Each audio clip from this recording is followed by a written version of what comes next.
আজ শুরু হচ্ছে পবিত্র হজের আনুষ্ঠানিকতা। লাব্বাইক আল্লাহুম্মা লাব্বাইক ধ্বনিতে মুখরিত এখন পবিত্র মিনা নগরী। মক্কা থেকে হাজিরা মিনার ময়দানে 2 দিন অবস্থানের পর কাল ফজরের নামাজের পর আরাফাতের উদ্দেশ্যে রওনা দেবেন। পরে সূর্য অস্ত যাবার সাথে সাথে মুজদালিফা যাবেন হাজিরা। পথে মধ্যে পাথর সংগ্রহ করে মাগরিব ও ইশার নামাজ একসাথে আদায় করে ফজরের নামাজ পর্যন্ত অবস্থান করবেন।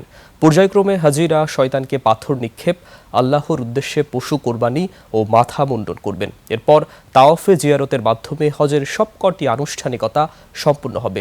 এদিকে পবিত্র হজ নিরাপত্তার চাদরে ঢেকে ফেলা হয়েছে পুরো নগরী। এরই মধ্যে অনুমতি ছাড়া হজ পালনের পরিকল্পনার অভিযোগে প্রায় 70,000 মুসল্লিকে মক্কা থেকে ফেরত পাঠিয়েছে সৌদি কর্তৃপক্ষ।